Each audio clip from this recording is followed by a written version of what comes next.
Hoje, esta rua, que já teve um nome só, Coronel Valadares, e depois Barão do Piabanha, ficou mais dividida ainda. Aqui, no princípio, que se chamava Rua Marechal Floriano, agora se chama Rua Padre Conrado. Desde a Avenida Beira Rio até passando pela Praça Tenente Teclo Maia, ela continua sendo Padre Conrado até a esquina da Praça São Sebastião.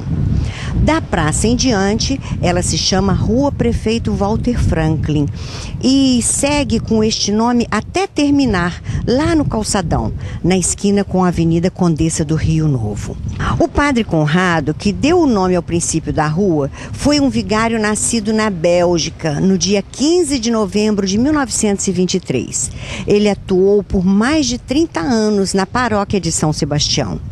O nome dele era Padre Conrado Neidart e era estimado por todos por causa do seu jeito carinhoso e simples de dirigir os paroquianos. O falecimento dele aconteceu no dia 17 de agosto de 1992 e ele foi enterrado aqui, no cemitério São José, na cidade que ele adotou como se fosse sua própria terra natal.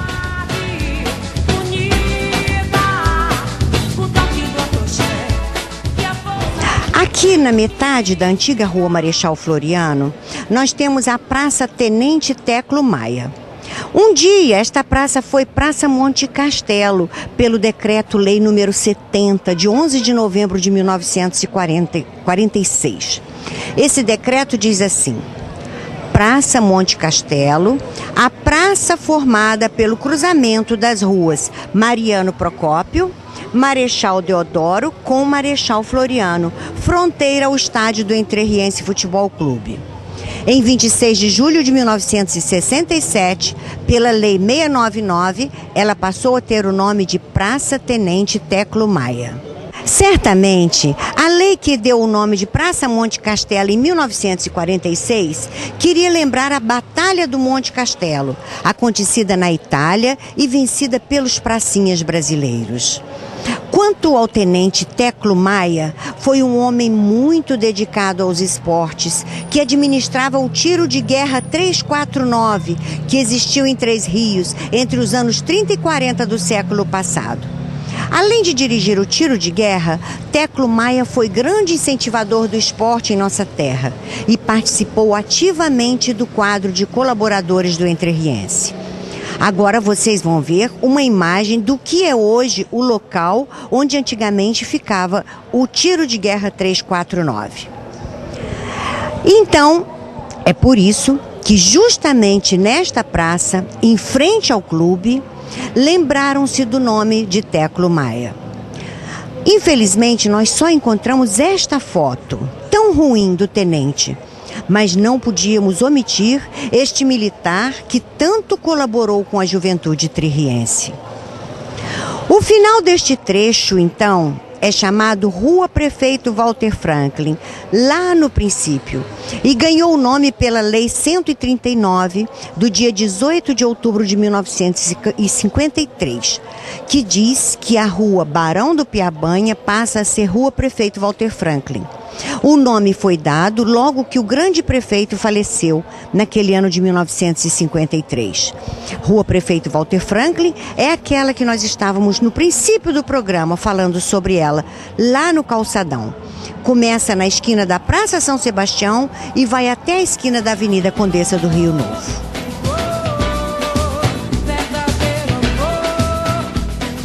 Agora nós vamos falar da Rua Gomes Porto. Mas por falar em Rua Gomes Porto, lembramos que no último episódio nós contamos para vocês sobre a Rua Visconde de Entre Rios, que foi criada em fevereiro de 1892. Acontece que o que nós não falamos é que pela Lei número 16, de 25 de março de 1955, a Rua Visconde de Entre Rios foi dividida.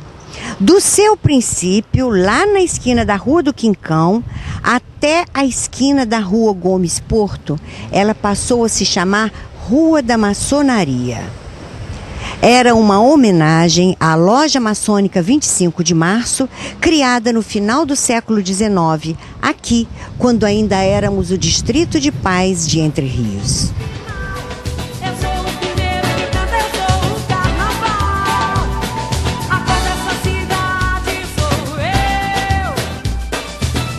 Mas como era grande esta rua Gomes Porto? Ela começava lá no alto do morro, depois do hospital. Vinha descendo, passava pela Praça São Sebastião, em frente à Matriz, pela Rua da Bandeira e ia até o Rio. O decreto do Walter Franklin diz assim: partindo da caixa d'água, atravessando a estrada de ferro e indo ao Rio, Rua Gomes Porto mantém a atual denominação. Isto quer dizer que a rua permaneceria com o mesmo nome que já tinha. Este nome de Gomes Porto, o Dr. Walter Franklin manteve porque Manuel Antônio Gomes Porto, mesmo não tendo nascido aqui, teve mais de 40 anos de sua vida dedicados a Entre Rios. Iniciou suas atividades como chefe dos Correios em 1919 e se manteve nesta função por mais de 10 anos. Nascido em Volta Grande, em Minas Gerais, Gomes Porto veio para Entre Rios, onde residiu por mais de 40 anos. Ele foi comerciante de armazém, fiscal municipal, subdelegado de polícia, tomou parte na comissão de construção da Capela de Nossa Senhora da Conceição.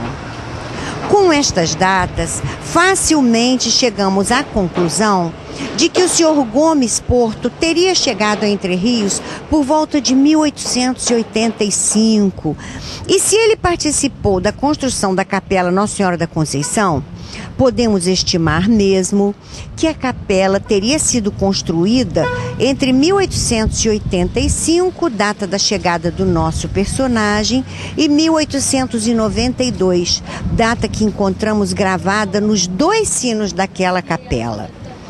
Ele também promoveu a construção de um reservatório de águas no Morro da Conceição, hoje Rua Maestro Costa Barros. Ele, junto com Antônio Vilela de Carvalho e o tenente-coronel Lino Augusto de Matos, eles conseguiram colocar um chafariz ao lado da Capela de Nossa Senhora da Conceição, ao lado do hospital. Seu Antônio Gomes Porto faleceu no dia 4 de abril de 1925, com 76 anos. Ele foi também um dos fundadores da Loja Maçônica 25 de Março e chegou a ser venerável. Sob a chefia de Nelson Viana, Nelson Rodrigues de Paula Viana, de quem era amigo, tomou parte na Revolução que depois o governador Francisco Portela e foi ferido com um tiro no pé. O seu Antônio Gomes Porto residiu no bairro da Ponte das Garças, em um sítio. Depois veio para o centro de Entre Rios, quando se tornou agente dos Correios. Por uns tempos afastou-se dos Correios para administrar um comércio de torrefação de café. E anos depois retornou para a agência. Ele era português e casou-se com a senhora Ana Pessoa, com quem não teve filhos. Foi um dos casos raros de ter seu nome colocado em uma rua antes do seu falecimento.